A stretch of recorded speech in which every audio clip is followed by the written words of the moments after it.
Quien cree en mí, aunque muera, vivirá. Biblia en la mano, libro de Juan, capítulo 11, versículos 25 al 27. Les dijo Jesús: yo soy la resurrección y la vida. El que cree en mí, aunque esté muerto, vivirá. Y todo el que vive y cree en mí no morirá eternamente. ¿Creen esto? Sí, Señor, le respondió ella. Yo he creído que tú eres el Cristo, el Hijo del Dios que debía venir al mundo. Que esta palabra bendiga a todos los corazones. Vamos a orar al Señor. Vamos a disponer nuestro corazón. Vamos a oír al Espíritu hablar. Oremos al Padre.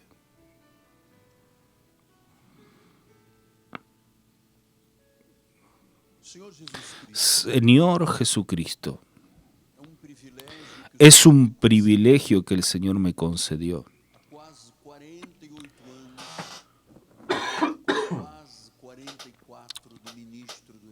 Hace más de 40 años ya de ministerio. Y lo que yo recibo de Dios se lo transmito a la iglesia. Esta palabra es fruto de oración, de estudio, de búsqueda, de lectura, de oír los principales reformadores, buscando un perfil, buscando una palabra enriquecedora, buscando una palabra que dé crecimiento en la gracia y el conocimiento de Dios, buscando una palabra que oriente, que sea brújula. Por eso, Dios, estoy aquí enteramente sometido a tu voluntad. Úsame, Padre.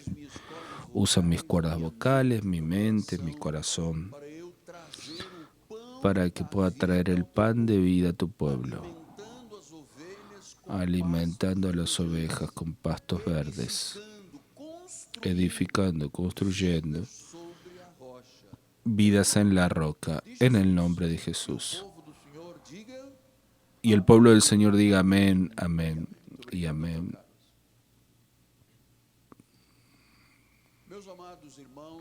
Mis amados hermanos, mi familia,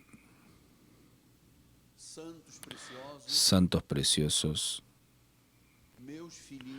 mis hijitos en la fe. A partir de hoy hasta el próximo domingo, vamos a estudiar este capítulo que habla de la historia de Lázaro. Y este fue el último milagro que Jesús hizo públicamente en una pequeña ciudad a pocos kilómetros de Jerusalén llamada Betania.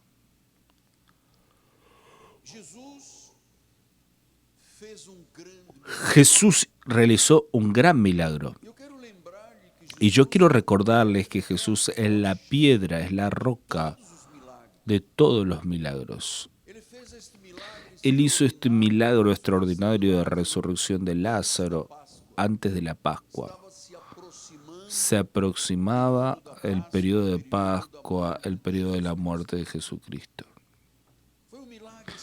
Fue un milagro extraordinario. La resurrección de Lázaro fortaleció a los discípulos, porque fue una señal de la resurrección de Jesús. Este milagro señalizó a los discípulos que Jesús había prometido resucitar y él estaba mostrando por ese milagro que eso era real. Y yo pienso, qué amor inconmensurable el Señor Jesús tiene con su pueblo, con sus elegidos, con sus escogidos, con aquellos que Él amó y predestinó para salvación. Entonces la resurrección de Lázaro fue una gran evidencia de la divinidad sobrenatural de Jesús. Fue la evidencia de que Jesús es Dios. Nuestro ministerio cree en la deidad de Cristo. Creemos que Jesucristo es Dios, es Señor, y no existe en la Biblia una Trinidad celestial. Ni siquiera existe en el cielo 3 tronos. Juan, cuando tuvo la revelación del Apocalipsis, dijo, veo un trono armado en el cielo y alguien, una persona, alguien sentado en ese trono. Entonces tenemos que entender que la divinidad de Jesús es la columna vertebral y la espina dorsal del cristianismo. Nosotros no creemos en un Dios Padre, Dios Hijo y Dios Espíritu Santo porque estaríamos delante de ¿qué? De 3 personas. Seríamos politeístas. No somos poli, no tenemos muchos dioses, tenemos un único Dios que se manifestó triúnica. En la creación como Padre, en la redención como Hijo y en Pentecostés como Espíritu Santo, pero Pablo dice, el Espíritu es el Señor. Entonces, acuérdense que entender esto es el secreto del Evangelio.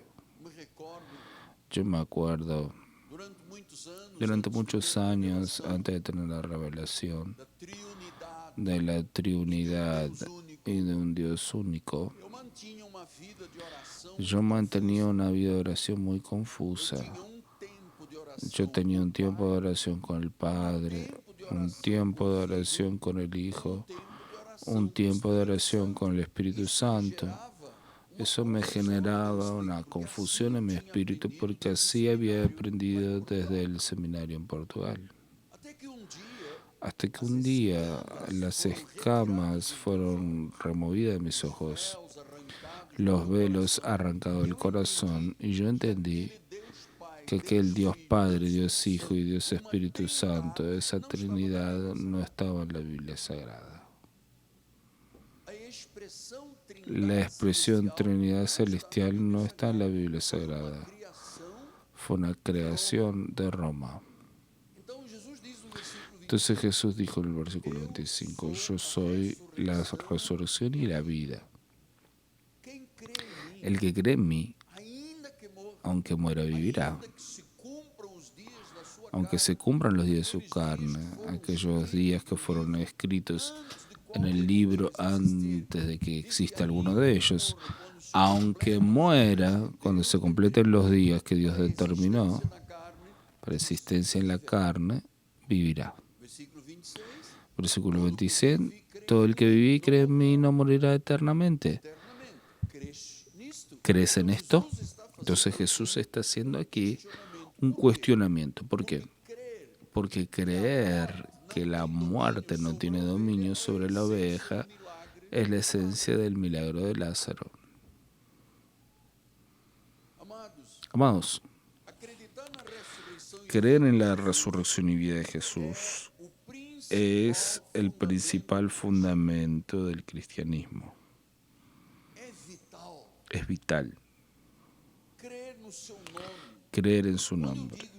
Cuando yo digo Jesús es mi Dios, eso trae un gozo eterno a mi corazón, a mi espíritu, a mi alma. Y claro,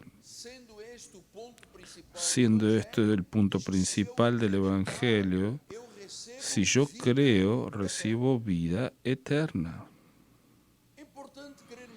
Es importante creer en eso porque ustedes saben que nadie tiene dominio sobre la vida y sobre la muerte.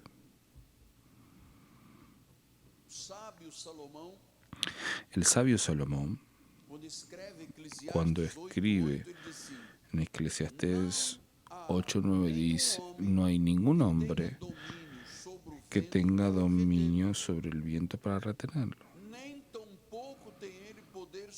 ni tampoco tiene poder sobre el día de la muerte. Ni hay tregua en esta pelea, ni tampoco la perversidad lo librará aquel que a ella se entrega. Dice que el hombre no tiene poder sobre el día de la muerte. Ninguno aquí sabe cuál será el último día de nuestra vida. Job dice, el hombre nacido de mujer vive un breve tiempo lleno de inquietaciones. Job 14:1. Y él pasó por muchas tribulaciones. Todos nosotros vivimos un breve tiempo, no tenemos dominio sobre la muerte y vivimos de esta forma, inquietos en nuestros pensamientos. Versículo número 2 dice, nace como la flor, se marchita,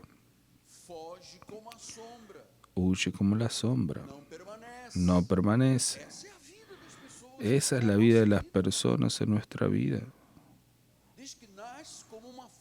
Dice que nace como una flor, pero se marchita.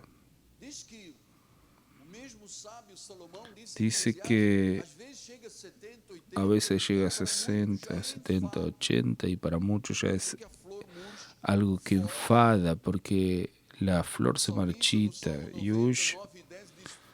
El salmista en el Salmo 90 dice, todos los días se pasan en tu ira y acaban nuestros años como un breve pensamiento.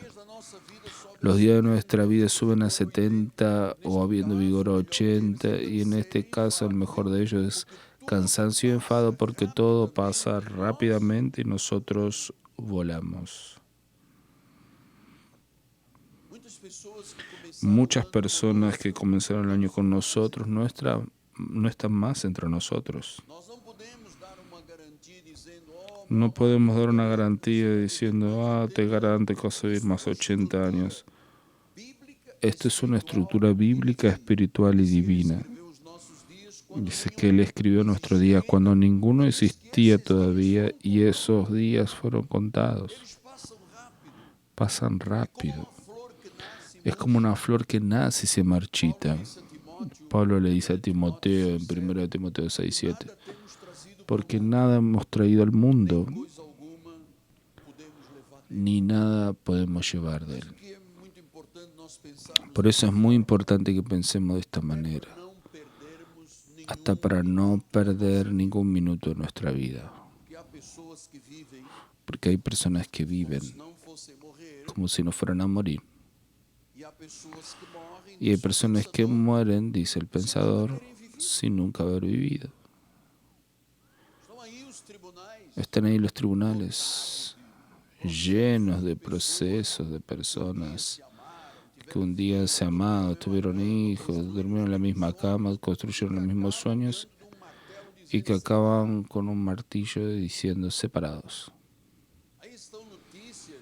Hay noticias avasalladoras de hijos que matan a padre, esposa que mata al marido, familia que se suicida. Estamos ahí delante de muchas situaciones de la humanidad en los días de inquietación.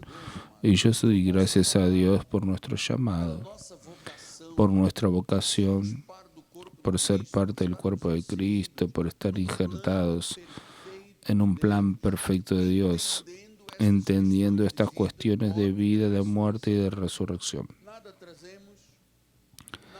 Nada traemos, nada llevamos y vivimos la vida luchando para tener, para sumar y nada llevamos. A veces un jefe de familia construyó un patrimonio gigante, nadie colaboró. Vienen los hijos, los herederos, que a partir de enero serán llamados parásitos y vienen, destruyen todo y pelean y se matan. ¿Sabían? Por causa de una herencia hay hermanos que se matan.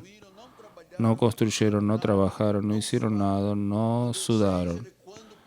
El deseo es que cuando papá muere y después los hijos se matan porque el teléfono es mío, el terreno es mío, porque el auto es mío. Amados, no traen nada ni se llevan nada. Y ustedes saben que desde que comenzó la filosofía, cerca de 2600 años, todos se preguntan, ¿Para dónde iremos después de la muerte física? Esa es la pregunta que todos se hacen. Entonces quiero ahora comenzar a explicarles esto con profundidad. Todo ser humano, independientemente si es semilla de salvación o de perdición, todo ser humano vivirá para siempre. Unos para siempre en espíritu gloriosamente, en un cuerpo resucitado, con las eternas bienaventuranzas. Así los creyentes, los salvos, vivirán eternamente. Jesús tiene la llave de la muerte, la llave del infierno. Todo eso fue predeterminado y existen personas que vivirán en el infierno de sufrimiento consciente en un cuerpo de castigo eterno. Entonces ya comienzas a entender que todas las personas, sea semilla de salvación o de perdición, vivirán eternamente, uno en gozo y de alegría y otros en sufrimiento y punición. Vean que Jesús dijo eso en el mismo libro de Juan, capítulo 5, 28 y 29. Él dice: no se maravillen de esto, porque viene la hora en que todos los que se encuentran en las tumbas oirán su voz y saldrán. Los que hicieron el bien para resurrección de vida. Los que practicaron el mal para la resurrección del juicio. Entonces los hijos de la perdición y los hijos de Dios vivirán eternamente. Uno para resurrección de vida y otros que practicaron el mal para resurrección de juicio. Amados, nosotros sabemos que en Cristo y por el sacrificio eterno de Jesús fuimos librados de la muerte eterna, fuimos reconciliados con el Señor, somos un espíritu con Dios. Entonces la oveja no muere eternamente. El cabrito no muere eternamente. La oveja tendrá un cuerpo resucitado, vivirá eternamente el gozo y la alegría de la presencia de Dios. Y el cabrito tendrá un cuerpo de sufrimiento para el juicio. Todos resucitarán en la muerte, unos para vida y otros para juicio, uno para el cielo y otros para el infierno. La muerte no es el fin de nadie. Una vida eterna con Dios en el cielo, alegría, bendición. O una vida eterna en el infierno de horrores, en la punición, en aquellos que no tienen a Dios. Pastor, entonces, ¿cuál es nuestra vocación? Nuestra vocación como hijos de Dios es la vida eterna de gozo y alegría en la ciudad celestial. El propio Cristo dijo: yo voy para prepararles morada.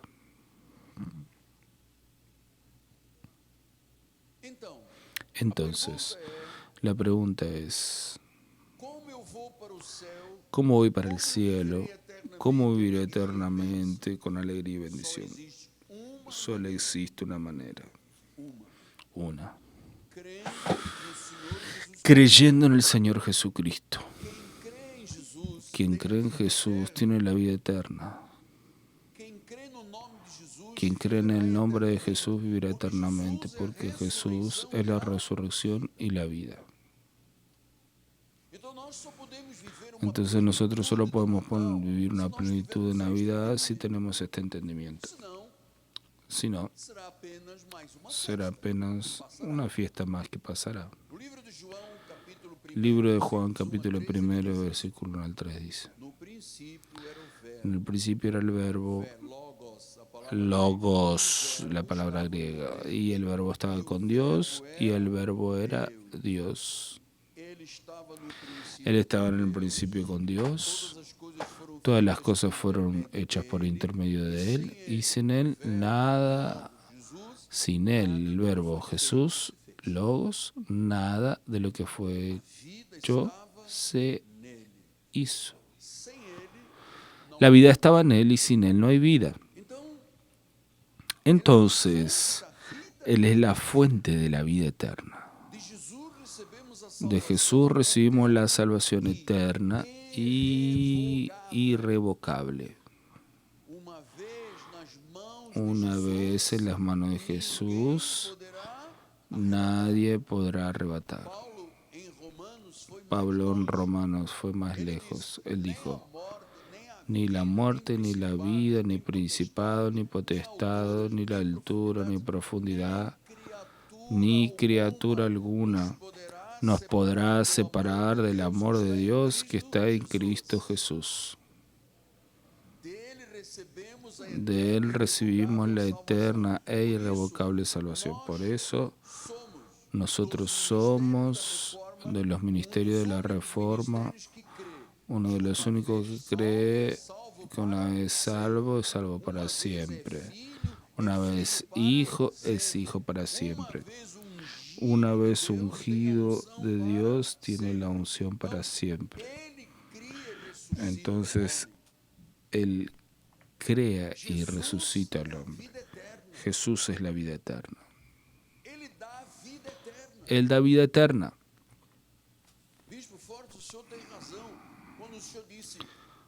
Un obispo me dijo algo que tiene razón. Salvación y vida eterna no es un juego de pierde y gana.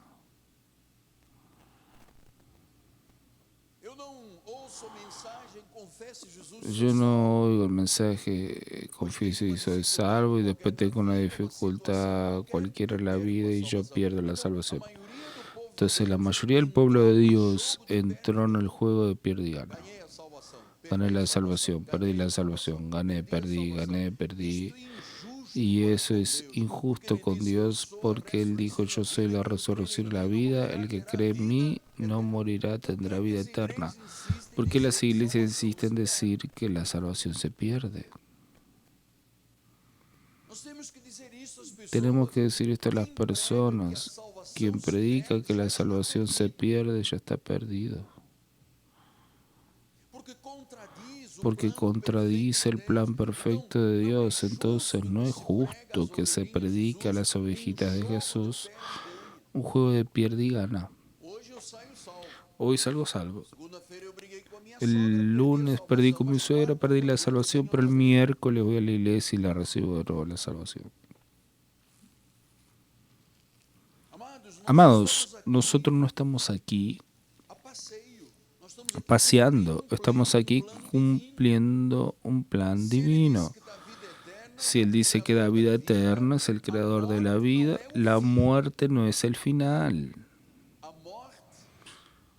La muerte es una transición.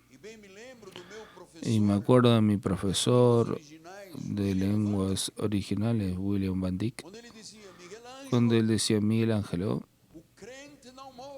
el creyente no muere, el creyente es promovido, y es verdad, es promovido, es una promoción para la gloria de Dios. Entonces, Él es la resurrección, Él resucitó varias personas en la Biblia. ¿Se acuerdan cuando el jefe de la sinagoga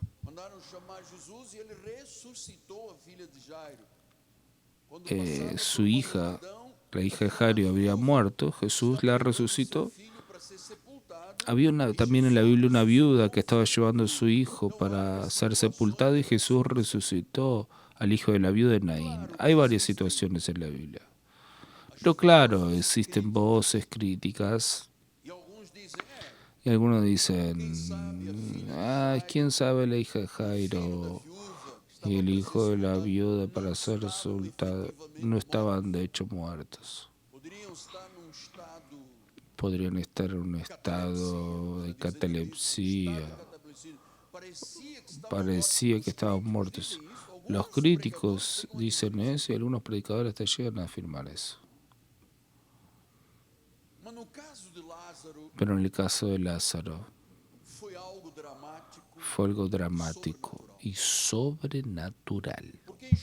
Porque Juan 11:39 dice, entonces ordenó Jesús, quiten la piedra, y Marta, hermana del muerto, dijo, Señor,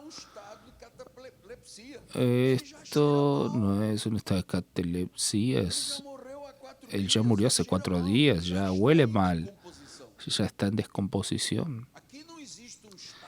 Aquí no hay un estado de muerte aparente, aquí existe un cuerpo.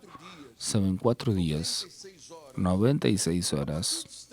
A partir de 72 horas, cuando una persona muere, todo sucede en aquella muerte. Primero para el corazón de latir, las células empiezan a morir, la sangre se acumula en la parte más baja, los músculos se vuelven duros. Eso pasa en las primeras 3 horas, el cuerpo pierde el calor, después crea una rigidez, bacterias comienzan a trabajar, el cuerpo comienza a entrar en descomposición. 72 horas estamos delante de un cuadro inconcebible a los ojos humanos.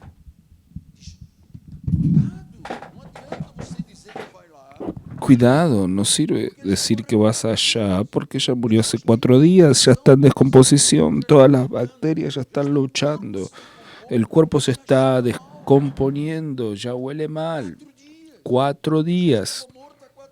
Ya estaba muerto hacía 4 días, ya olía mal, estaba en descomposición. Entonces había una gran expectativa muy grande con aquel funeral.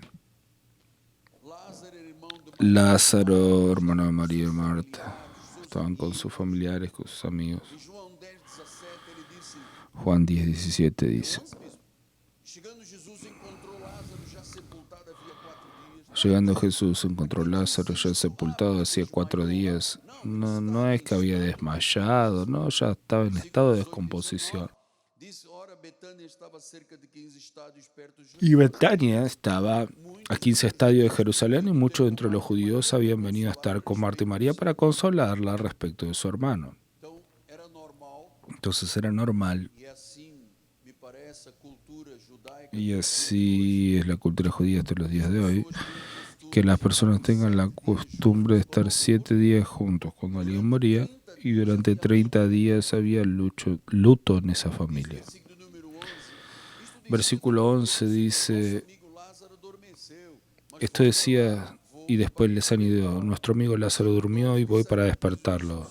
Le dijeron los discípulos: Señor, si duerme estará bien. Versículos 13, Jesús les habló respecto a la muerte de Lázaro, pero ellos suponían que había hablado del reposo del sueño. Entonces Jesús les dijo claramente: Lázaro murió. Versículo 15, y por causa de ustedes me alegro de que no estaban allá para que puedan creer. Vamos a verlo.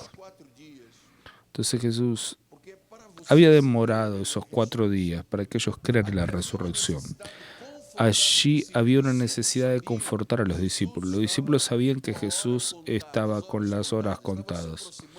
Se aproximaba el viernes de la pasión, la muerte de Jesús. Estaban muy afligidos, desesperados. Entonces Jesús dijo: vamos a ir a verlo y ustedes van a ver, el milagro va a suceder. Vamos a donde Lázaro. Entonces Jesús daría vida a un hombre que estaba en descomposición. ¿No es esto maravilloso? Y yo quiero que en este periodo, en este plan de Navidad, ustedes sepan de estas verdades. ¿Por qué?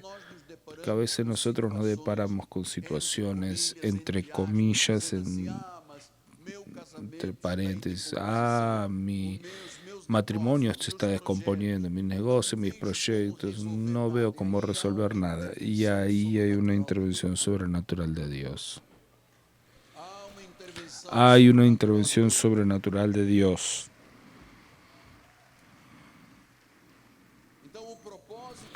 Entonces el propósito de Jesús era que Lázaro resucitara.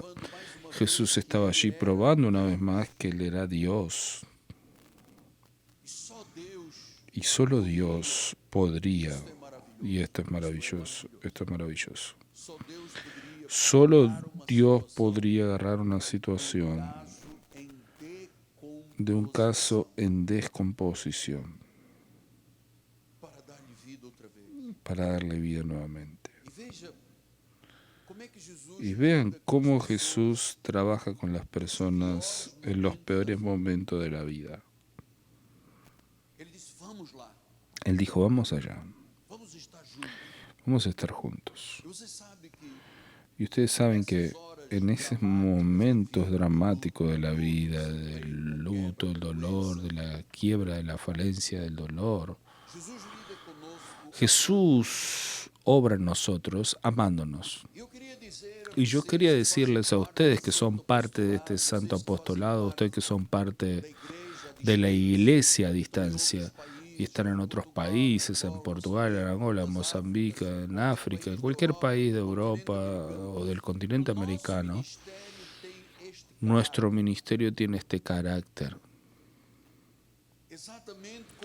exactamente como Jesús hacía. Somos una iglesia de solidaridad, una iglesia que está unida, que dice vamos hasta el final. Somos una iglesia que sufre con los que sufren. Y en los momentos más dolorosos de la vida, en los momentos de las agonías de la vida, momentos de muerte, momentos bajos, momentos difíciles, la iglesia Cristo vive está presente.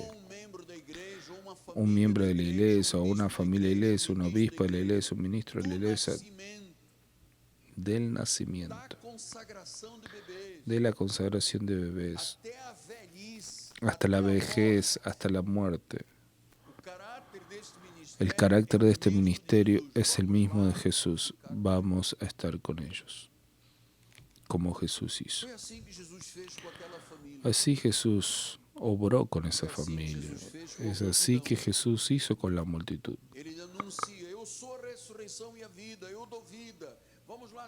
Él dijo, yo soy la resurrección y la vida, vamos a estar con Él. Marta le dijo a Jesús, Señor, si hubieras estado aquí, mi hermano no hubiera muerto. Mas también sé que a una hora todo lo que pidas a Dios, Dios te lo concederá. Le declaró Jesús, tu hermano va a resucitar. Ella replicó, sí, yo sé, él va a resucitar en la resurrección del último día. Ella tenía conocimiento teológico, sabía de la teología cristiana. Jesús le dijo, yo soy la resurrección y la vida. Marta, quien cree en mí, aunque muera, vivirá. Y todo el que vive y cree en mí no morirá eternamente. ¿Crees esto? Sí, Señor, respondió ella. He creído que tú eres el Cristo, el Hijo del Dios vivo que debía venir al mundo. Entonces tú percibes que Marta y María tenían un conocimiento teológico importante.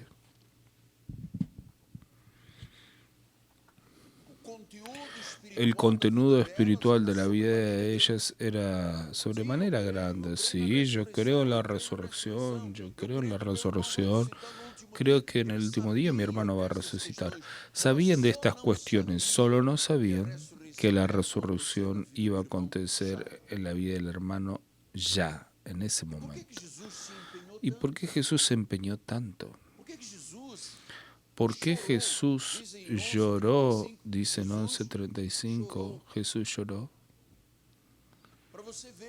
Para que tú veas la humanidad de Dios, el sentimiento. A veces dicen, ay, quien llora es cobarde. Nada de eso. El propio Jesús tuvo un sentimiento muy grande. Versículo 3 dice, mandaron pues las hermanas de Lázaro diciendo, Señor, está enfermo aquel a quien tú amas.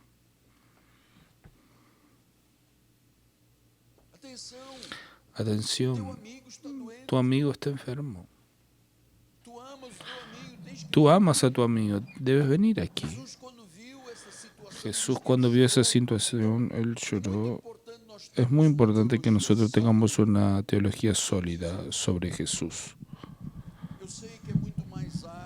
Yo sé que es mucho más arduo y difícil estar en una iglesia que vive de la palabra, que vive de la enseñanza, que vive de sabiduría. Un mensaje que demora una hora y pico. Yo sé que algunos dan un mensaje corto y dicen chao y te veo después. Y eso no trae crecimiento ni base sólida. Oseas dice, mi pueblo es destruido porque le falta conocimiento. ¿Cuántos cultos en el pasado yo visitaba iglesias, llegaba el pastor a abrir la Biblia y a veces ni sabía lo que iba a predicar, ponía el dedo y decía algunas palabras, por el tiempo tenemos que terminar el culto y se apuraba para terminar el culto porque no había una teología sólida sobre Jesús, sobre la gracia, sobre la predestinación, sobre la elección, sobre los libros, sobre Cristo, sobre la deidad. No había. Pastor, pero el mensaje a veces una espada, largo. Calma, hermano, tú estás siendo edificado, reconstruido. Tú precisas tener una teología sólida. Precisas comprender el señorío de Cristo, que Él es el Mesías, que Él tenía la naturaleza de Dios, Él era llamado de Dios, Él vino al mundo. Debemos creer en la encarnación de Jesús. Él se hizo carne. ¿Para qué? Para hacer la voluntad de Dios. Por eso Juan 10:30 dice, yo y el Padre somos uno.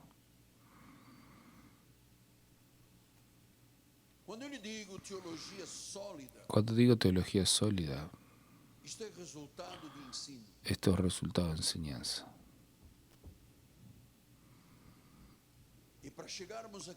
Y para llegar aquí fue el resultado de horas y horas oyendo a predicadores, leyendo, buscando, investigando, porque yo no tengo en mi carácter ofrecer pastos secos, pastos viejos que no alimentan. Son fibra, pero no alimentan. Yo también no vengo aquí con pastos pintados de verde. Vengo aquí con la verdad, lo que recibo de Dios, yo les paso. Por eso nuestra iglesia es muy exigente. Del menor, los niños que andan aquí corriendo, ya saben lo que es elección, predestinación, la soberanía de Dios. Y es eso que construye una teología sólida. Si tú hablas con 95% de los creyentes y les dices, por favor, háblame sobre la soberanía de Dios, no saben. Háblame sobre la resurrección, no saben. Háblame sobre la vida de Jesús y no saben, porque no es enseñado y el pueblo es destruido cuando no conoce la verdad. Cualquier voz lo seduce. Cualquier voz lo arrastra. Porque es seducible, el hombre es seducido. Cuando no hay una voz que le diga, venga, te voy a mostrar. Y a veces la persona abandona la hilera de la iglesia. Tuvimos un caso hace muchos años. Una señora que estaba mintiéndole a todos. Quería abrir una iglesia como si abrir una iglesia es abrir un restaurante, una panadería, un lugar de negocios. Entonces ella hacía reuniones en casa, llamaba a las hermanas y agarraba el teléfono y creaba unas cosas muy extrañas sin que yo lo sepa, claro.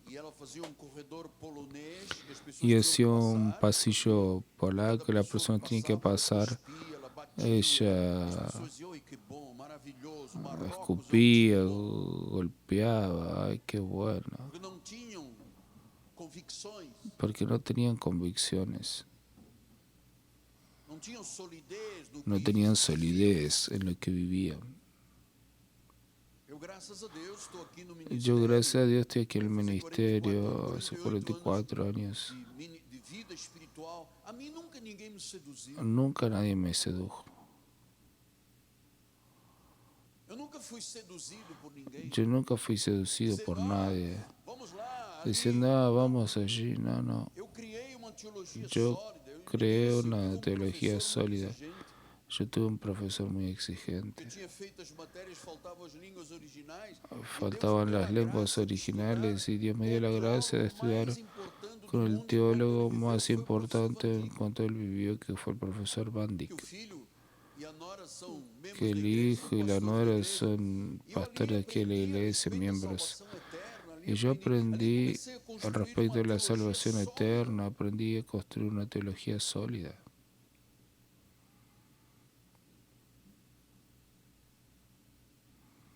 Yo estoy aquí para hacer la voluntad de Dios, hermanos.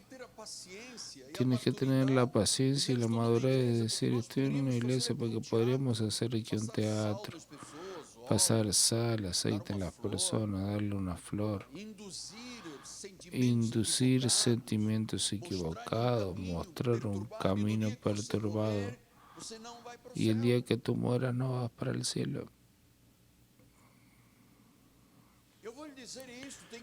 Te voy a decir esto, lamentablemente con todo respeto. Yo le he hablado a la iglesia, a los hermanos de la iglesia católica. Las vírgenes Aparecida, Fátima, no salvan. María precisó reconocer a Jesús como Señor y Salvador. Todos los que mueren sin Jesús van para una conciencia de sufrimiento, para el juicio final. Y la Iglesia de Roma tiene 2000 años y creó situaciones doctrinales que no existen.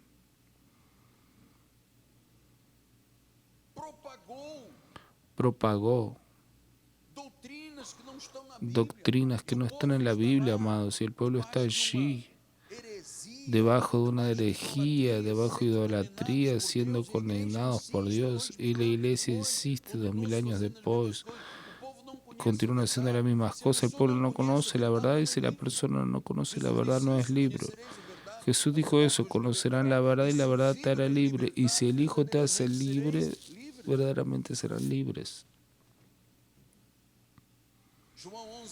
Juan 11, 23 y 24, le declaró Jesús, tu hermano ha de resucitar. Yo sé, replicó Marta, que él ha de resucitar en la resurrección del último día. Esto quiere decir tener la seguridad, conocer la escatología de lo que va a suceder. No estamos aquí paseando. Estamos debajo de una unción sobrenatural. Nosotros creemos en la doctrina de la resurrección.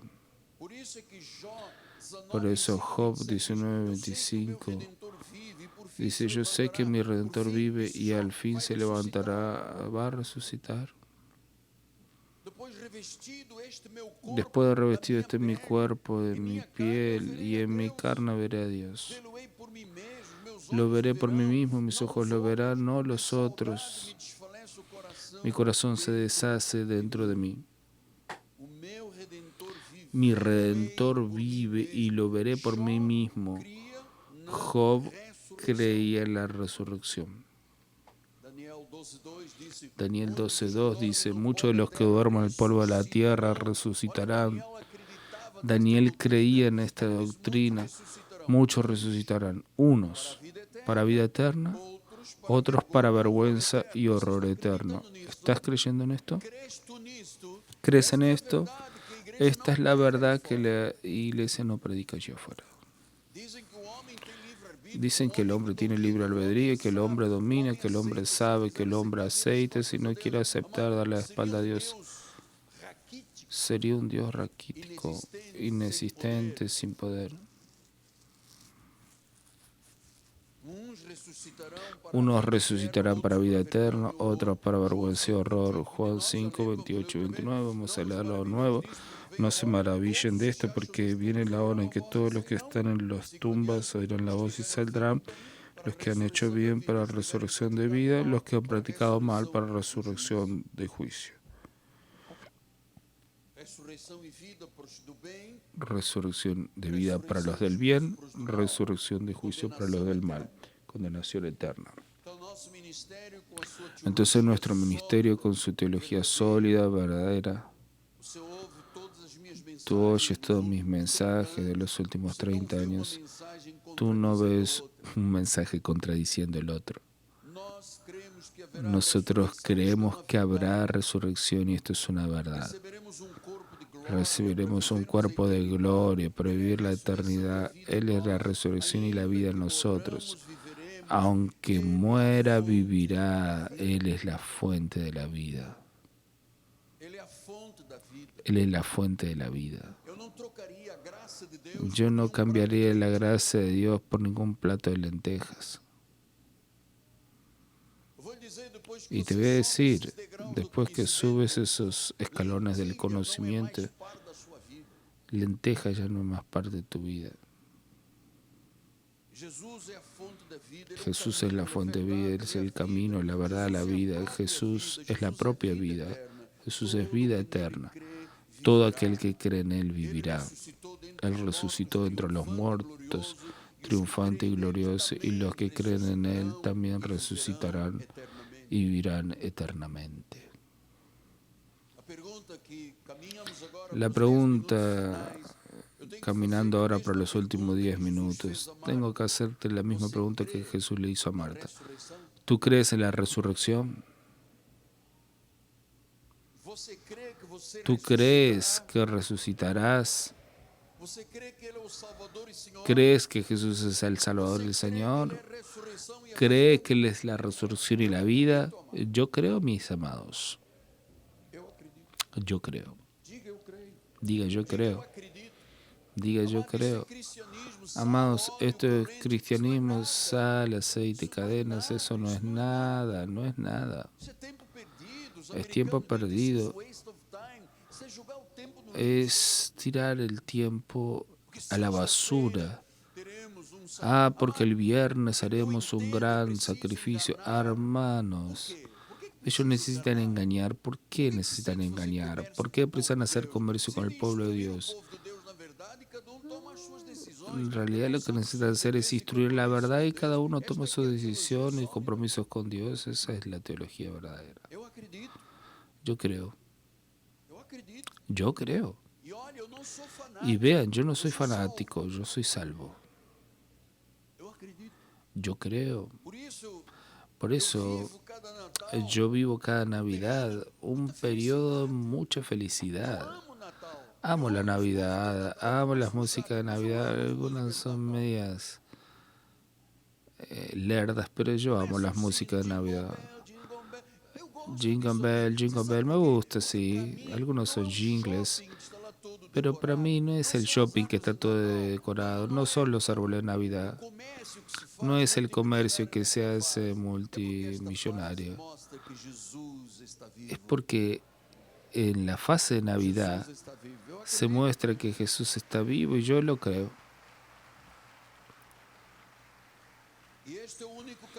Y este es el único camino para la salvación, el resucitado. Quien lo recibe vivirá eternamente. Pablo dice en 2 Corintios 5:16. Así que nosotros de aquí en adelante a nadie conocemos según la carne, y si antes conocimos a Cristo según la carne, ya no lo conocemos así. ¿Por qué? Porque Él resucitó.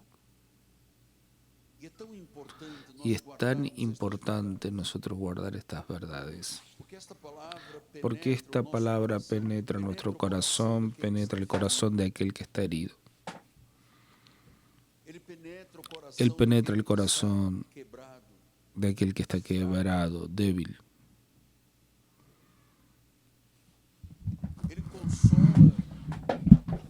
Él consuela a aquellos que perdieron a quien amaba.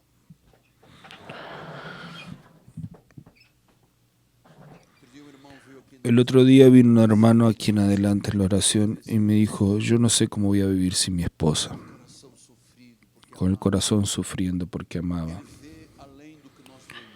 El Señor ve más allá de lo que nosotros vemos. ¿Y por qué Él lloró? Porque Él entiende lo que el pecado hizo en el mundo. El alma que peca morirá.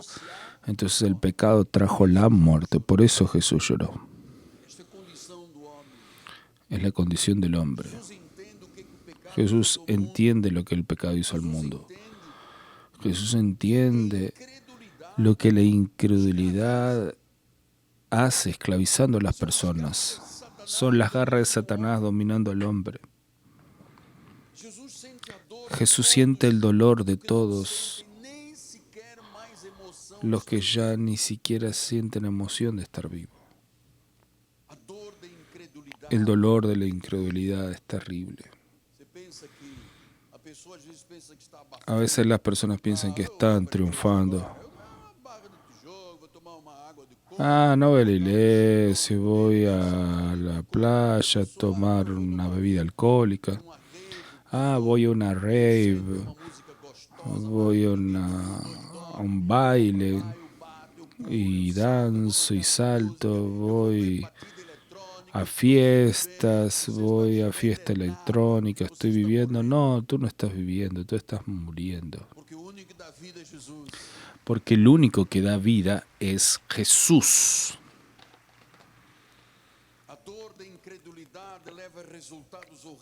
El dolor de la incredulidad lleva a resultados horribles, al juicio, a la condenación. Por eso Juan 10:35 dice que Jesús lloró. 11:35. Jesús lloró. 5 minutos. Tengo mucho más para decirles, pero yo sé que algunos no soportarán. Vamos a dejar por otra reunión, por eso separé domingo, miércoles y domingo. Pero tengo 3 y 4 versículos para terminar. Versículo 35 dice: Jesús lloró. 36. Entonces dijeron los judíos: miren cuánto lo amaba. Versículo 39. Entonces ordenó Jesús: saquen la piedra. Le dijo Marta, hermano del muerto: Señor, ya huele mal, ya son 4 días. Jesús le respondió: ¿no te dije yo que si crees verás la gloria de Dios? Entonces quitaron la piedra y Jesús, levantando los ojos a los cielos, dijo: Padre, Abba, Padre, gracias te doy porque siempre me oíste. Yo sé que siempre me oyes, pero lo digo así por causa de la multitud presente, para que crean que tú me enviaste. Y habiendo dicho esto, clamó en alta voz: Lázaro, ven para afuera. Y salió aquel que estaba muerto, en descomposición, ya había muerto hacía 4 días, ya olía mal. Amados, pero cuando Jesús entra en una situación, ni la muerte, ni la espada, ni principado, ni potestades, absolutamente nada nos puede separar del amor de Dios. Salió aquel que había estado muerto y estaba envuelto en lienzos. Saben que los judíos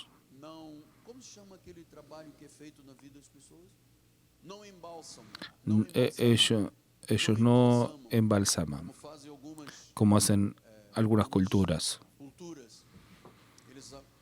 Ellos se envuelven en lienzos, rostros, manos. Era así que estaba todo Lázaro envuelto.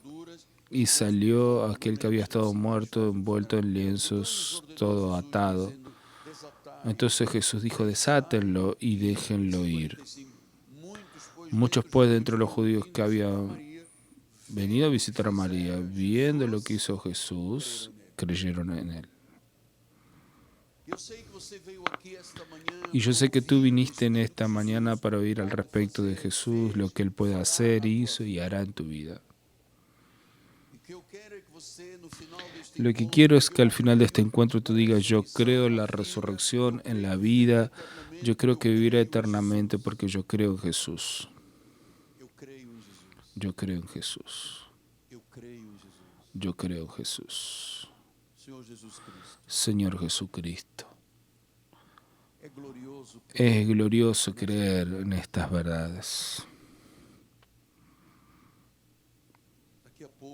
En un momento más, después del mensaje, Dios, vamos a orar por alguien que todavía está pasando por un dolor, por una enfermedad. El Señor mostró en la palabra de conocimiento y fe ese tripé de hospital con una bolsa grande de sangre. Y el Señor me decía que es como hacer una transfusión total.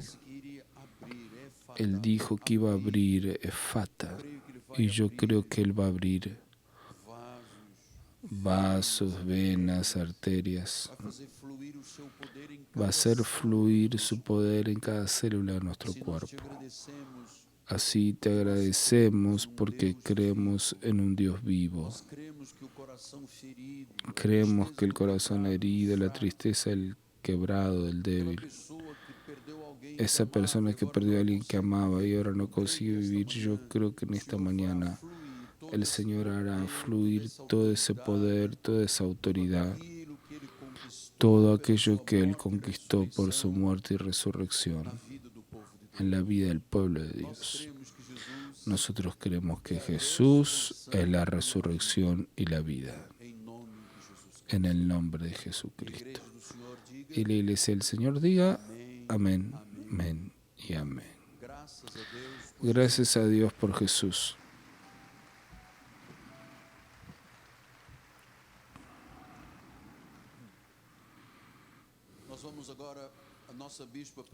Nuestra obispa va a dar la bendición final.